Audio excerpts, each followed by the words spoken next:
J'aimerais vous parler aujourd'hui de l'enlèvement de l'Église. La doctrine de l'enlèvement de l'Église, c'est une doctrine qui est de plus en plus attaquée en Amérique, mais aussi ailleurs. Et je crois que plus le temps va passer, plus les gens vont attaquer cette doctrine de l'enlèvement en disant qu'elle n'est pas biblique. Et il y a des pasteurs reconnus en ce moment, actuellement, dans le monde anglophone, qui sont en train d'annoncer de plus en plus que l'enlèvement de l'Église n'est pas biblique. Et la Bible nous dit dans 1 Thessaloniciens au chapitre 4 et au verset 15, « Voici en effet ce que nous vous déclarons, d'après une parole du Seigneur, nous les vivants, restés pour l'avènement du Seigneur, nous ne devancerons pas ceux qui se sont endormis. » Et là, c'est un de mes passages préférés.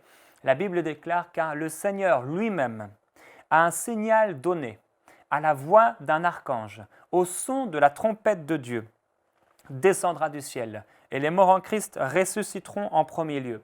Ensuite, nous les vivants, qui serons restés, nous serons enlevés ensemble dans les airs à la rencontre du Seigneur, et ainsi nous serons toujours avec le Seigneur. » Consolez-vous donc les uns les autres par ces paroles. L'enlèvement est une réalité biblique, et une chose qui est extraordinaire, c'est que vous et moi, si vous êtes nés de nouveau, nous allons ensemble être enlevés par le Seigneur, à la rencontre du Seigneur, par l'Esprit du Seigneur, dans les nuées. Et nous allons voir le Seigneur face à face. Et ça, c'est une réalité glorieuse. C'est que si nous sommes encore sur la terre, au moment où Christ va revenir, Christ va enlever son Église. Et comment ça va se passer? Comment Dieu va pouvoir enlever peut-être des millions, des centaines de millions de personnes ou des dizaines de millions de personnes sur la terre? Comment va-t-il le faire? Par le principe de l'aimant. Vous savez, il y a des puissants aimants, ils sont forts et s'ils se trouvent en dessous des petites choses métalliques, l'aimant a juste à passer et plus il est puissant et plus il va avoir la loi de l'attraction, en fait, plus il va attirer soit des petits aimants, soit des objets en métaux. Et lorsque le Saint-Esprit va venir, la Bible dit que ce sera comme un éclair. Comme l'éclair, il part d'un côté et il va à un autre côté, ce sera instantané, ce sera en un instant. En un instant, Dieu va couvrir la terre de son esprit. Et en un instant, tous ceux en qui il y a le Saint-Esprit seront enlevés. En un instant, cet aimant puissant, entre guillemets, qu'est le Saint-Esprit, viendra et couvrira la terre. En un instant, nous tous qui avons le Saint-Esprit en nous, nous serons enlevés ensemble parce que Dieu chérit son esprit. Et parce que Dieu chérit son esprit, Dieu enlèvera son esprit de sur la terre, même si effectivement Dieu continuera à travailler sur la terre. Et la Bible dit dans 2 Thessaloniciens, chapitre 2, verset 6, « Et maintenant vous savez ce qui le retient, en parlant de l'Antichrist, afin qu'il ne paraisse qu'en son temps, car le mystère de l'iniquité agit déjà, il faut seulement que celui qui le retient encore ait disparu. » Et qu'est-ce qui retient encore aujourd'hui l'Antichrist? C'est l'Église. L'Antichrist ne paraîtra que lorsque l'Église aura été enlevée, lorsque l'Esprit de Dieu aura été enlevé. À ce moment-là, la terre deviendra un chaos énorme, une désolation épouvantable, au point où les gens diront, la Bible nous dit, ils diront aux montagnes, tombez sur nous et cachez-nous loin de la face de celui qui est assis sur le trône et loin de la colère de l'agneau. Les gens plieront le genou, les gens crieront et se lamenteront, parce qu'ils n'ont pas cru au message de Jésus-Christ. Et il y a dans la Bible, Jésus et les apôtres nous prévenaient déjà en disant qu'il y aura des temps où les gens se moqueront de nous et diront « Mais où est la promesse de son avènement ?»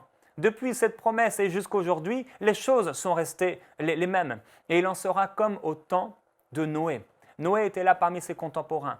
Et il proclamait que le déluge allait arriver, mais personne ne croyait. Les gens se moquaient de lui. Et il était là, persévérant dans la foi, demeurant dans la foi, dans l'appel que Dieu avait pour lui. Parmi ses contemporains, même si on se moquait de lui, il continuait à avoir foi dans cette promesse de Dieu, dans cette parole qu'il avait reçue de Dieu. Et aujourd'hui, frères et sœurs, il faut être conscient d'une chose, c'est que si vous n'avez pas le Saint-Esprit en vous, si vous n'avez pas une foi pleine, entière en Dieu, vous ne serez pas enlevés. Si vous n'êtes pas sauvé, vous ne serez pas enlevé. Si vous n'avez pas une pleine et entière, à 100% assurance du salut, vous ne serez pas enlevé à la rencontre du Seigneur. Pourquoi? Parce que la Bible déclare que si quelqu'un demande à Dieu quelque chose, par exemple la sagesse, mais qu'il la demande en doutant, quand l'homme ne s'imagine pas qu'il recevra quelque chose de la part du Seigneur. Alors certaines personnes On leur annonce l'Évangile, on leur fait faire une prière et c'est bien. Mais s'il n'y a pas de conviction de péché, s'il n'y a pas d'assurance du salut, nous sommes en train, et que nous disons aux gens après avoir prié, c'est bon, maintenant vous êtes sauvés, nous sommes en train de donner aux gens une fausse espérance. Et il y a des millions de gens qui vont arriver en enfer, terminer en enfer, parce qu'on leur a donné de fausses espérances. Oui, l'enlèvement de Jésus-Christ va avoir lieu. L'enlèvement de l'Église par l'Esprit de Christ va avoir lieu. Et ça, ce sera glorieux. Et c'est notre espérance, frères et sœurs. Vous qui êtes sauvés, vous qui avez la pleine assurance du salut, vous qui marchez en toute crainte devant Dieu, en toute assurance, avec une conscience purifiée, vous pouvez être sûr d'une chose, c'est que le Seigneur viendra vous enlever et ce sera glorieux. Alors aujourd'hui, on dit aux gens, voilà, faites cette prière, maintenant vous êtes sauvés, ne vous questionnez pas concernant votre salut, et c'est faux. La Bible nous dit dans 2 Corinthiens chapitre 13, « Examinez-vous vous-même pour voir si vous êtes dans la foi, éprouvez-vous vous-même. » Donc il faut savoir éprouver notre salut, éprouver notre foi. Sommes-nous réellement sauvés? Et si nous avons demandé le salut dans le doute, nous ne sommes pas sauvés. Si nous ne sommes pas convaincus d'être sauvés, nous ne sommes pas sauvés. Parce que qu'est-ce qui sauve? C'est la foi. Et sans la foi, il est impossible d'être agréable aux exigences de Dieu. Alors, la Bible dit dans 1 Timothée 1,19, « En gardant la foi et une bonne conscience, cette conscience, quelques-uns l'ont perdue et ils ont fait naufrage par rapport à la foi. » Est-ce que quelqu'un qui fait naufrage est encore dans le bateau? Est-ce que quelqu'un qui fait naufrage par rapport à la foi est encore dans le bateau qui mène au salut? Non, il n'est pas dans le bateau qui mène au salut. Alors, on a une promesse de salut, mais la Bible dit qu'en sorte que vous ne vous relâchez point et que vous imitiez ceux qui, par la foi et la persévérance, héritent des promesses. Nous avons une promesse glorieuse, c'est le salut. Mais si aujourd'hui, vous ne marchez pas avec Dieu, si aujourd'hui, vous n'avez jamais demandé au Seigneur de venir habiter en vous, si aujourd'hui, vous n'accomplissez pas les plans de Dieu, mais que vous vivez pour vous-même, si vous n'avez jamais crié à Dieu, « J'ai péché contre toi, sauve-moi » et que vous n'avez pas fait de tout votre cœur, alors vous n'êtes pas sauvés. Si aujourd'hui, vous n'avez pas à cœur une chose, c'est de faire avancer le royaume de Dieu, c'est de vivre réellement pour Dieu, alors vous êtes en route de devenir tiède, de devenir complètement froid et de devenir indigeste pour Dieu.